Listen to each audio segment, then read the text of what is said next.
99% des techniques que tu peux apprendre sur simulateur sont valables en vrai. Que ce soit le freinage dégressif, le talon de pointe, l'accélération progressive en sortie de virage, tout ça, ça peut s'apprendre sur ton jeu de voiture préféré. Et ça, peu importe la voiture, que ce soit une traction, une propulsion, une GT, un proto, les techniques de pilotage sont les mêmes. Je vais prendre mon exemple. Quand je suis arrivé à la sélection du volant GT Drive pour la première fois, j'ai été directement à l'aise derrière le volant.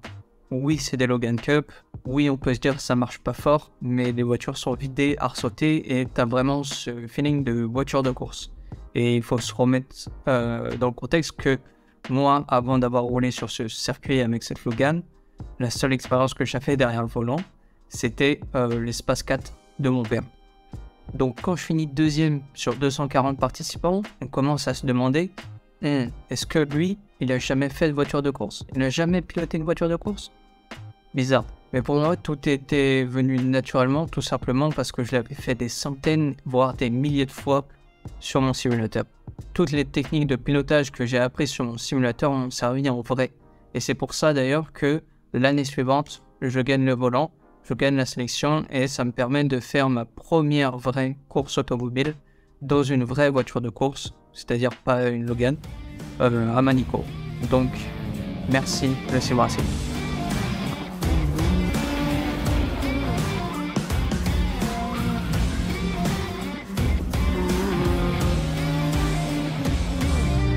Ça a été une super finale qui a été vraiment riche en émotions, beaucoup de rebondissements, on l'a vu. Vous avez fait un super job. Quand on voit les écarts, il y a 3 dixièmes entre Guillaume qui a le meilleur temps et Loris qui a le 4e temps. Donc c'est rien du tout, c'est infime. Bravo à vous et surtout, j'ai envie de dire bravo à Guillaume, le vainqueur de ce volant GT Drive 2019. Bravo.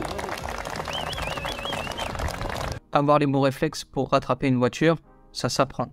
Et que ce soit en traction ou en propulsion, les manières de rattraper la voiture diffèrent, mais sur simulateur, tu peux apprendre comment rattraper ces voitures et à moindre coût. Et même si la voiture dans le jeu n'est pas 100% fidèle à ce qu'est la voiture dans la vraie vie, la philosophie reste la même. En traction, pour rattraper une voiture, tu mets du gaz.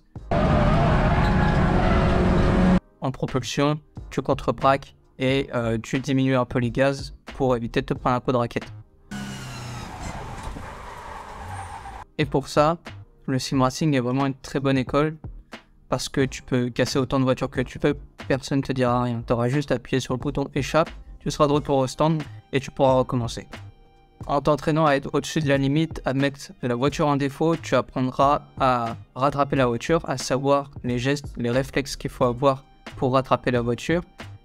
Et à force de le faire, ça va construire des habitudes, que ce soit musculairement ou dans ton cerveau tout simplement.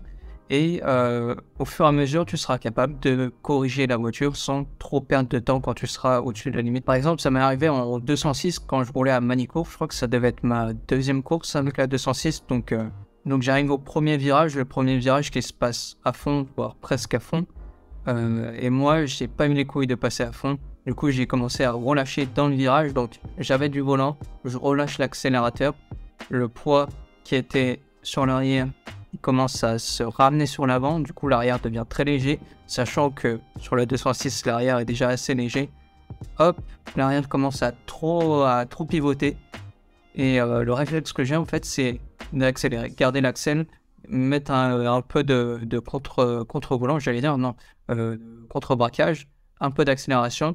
Et ça remplace la voiture droite, tout simplement. Et j'arrive à rattraper la voiture. Et ça me permet de ne pas finir dans le bac en face.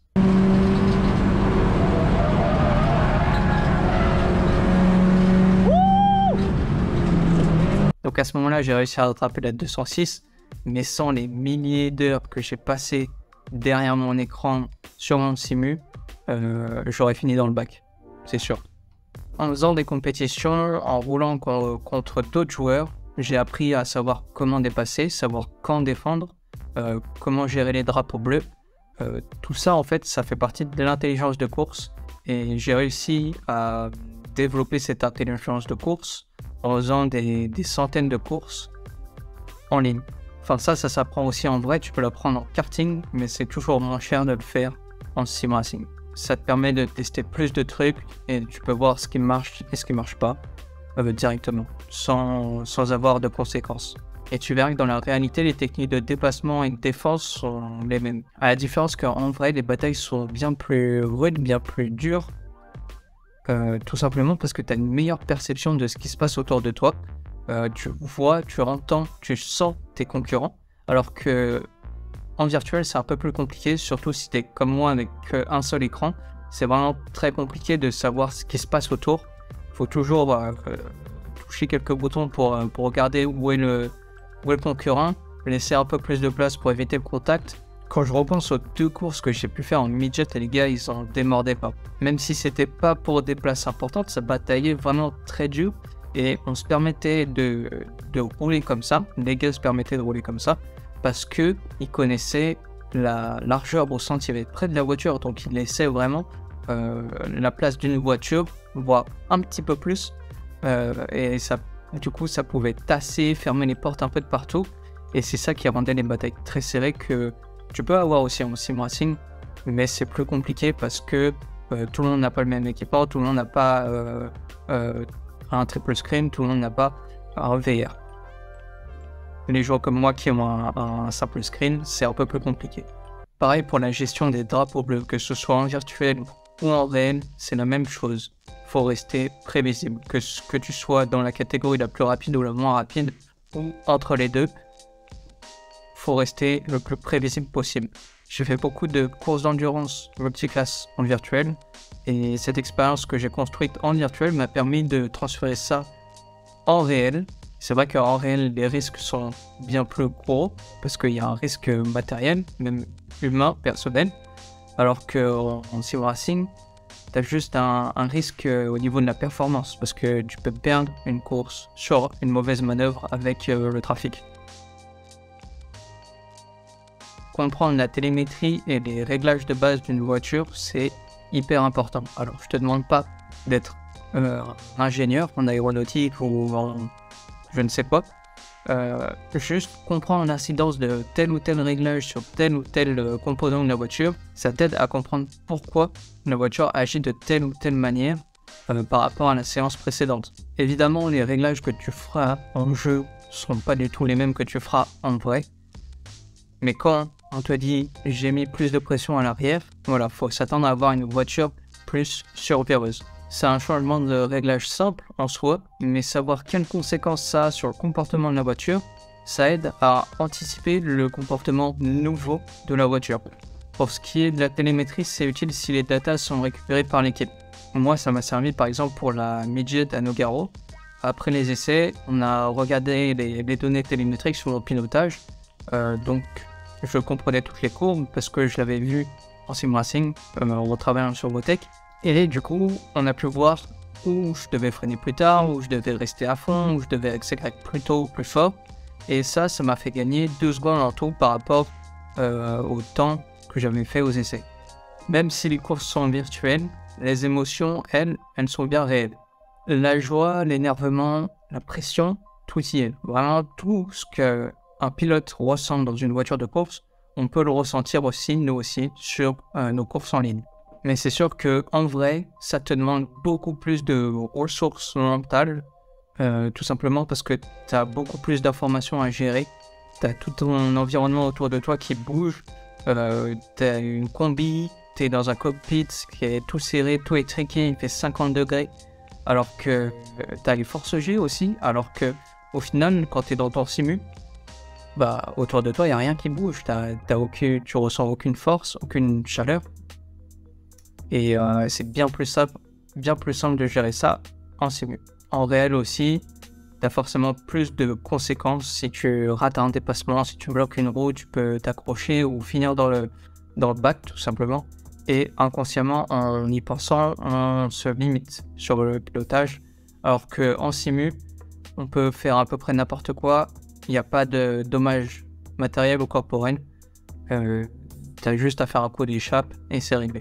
Donc oui, le sim racing, ça aide beaucoup au pilotage en vrai, mais ça m'a desservi sur une chose. En fait, quand t'es les sim racers, t'as le temps de créer tes points de freinage, tes repères, parce que t'as aucune limite. Tu peux passer la journée sur ton simu, personne t'en empêchera. t'as pas de session attribuée pour t'entraîner. En général, moi, ce qui se passe, c'est que, après ça dépend des gens, mais je mets plus ou moins 20 ou 50 tours, entre 20 et 50 tours pour avoir mes repères définitifs sur le circuit avec une voiture. En réel, t'as pas ce luxe-là.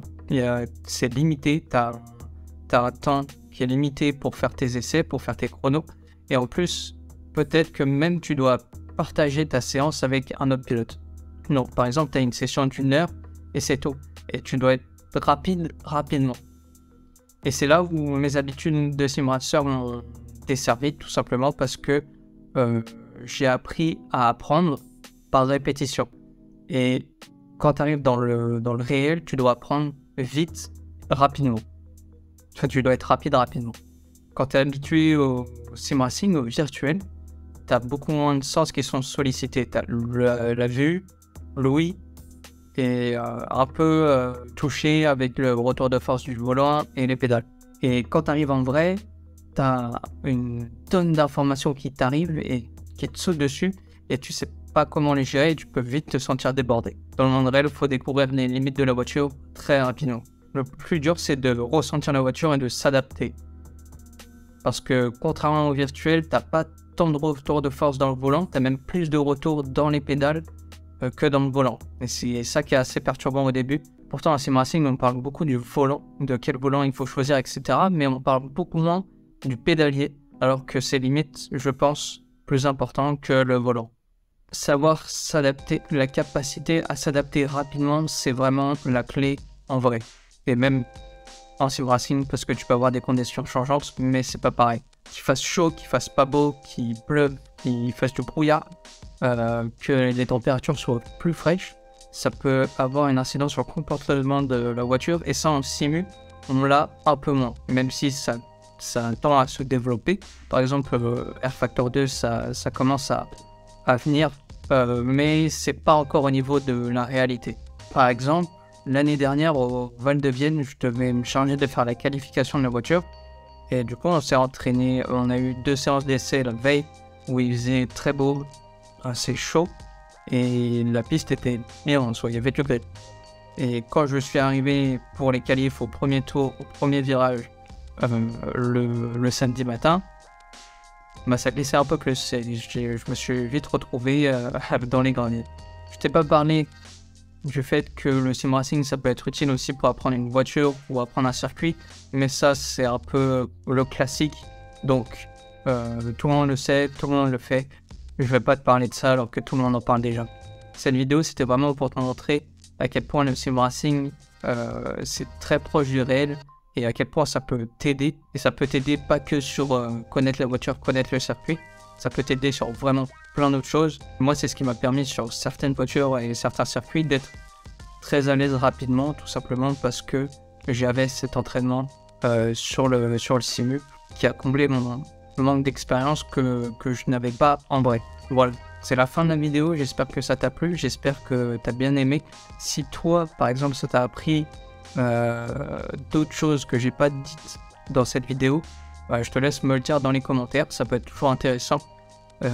Si t'es passé du virtuel au réel, ça peut être aussi toujours intéressant de savoir ce qui t'a le plus choqué, quelles sont les plus grosses différences entre le virtuel et le réel. C'est toujours intéressant d'avoir les histoires des uns et des autres, donc n'hésite pas à laisser ça en commentaire sous la vidéo.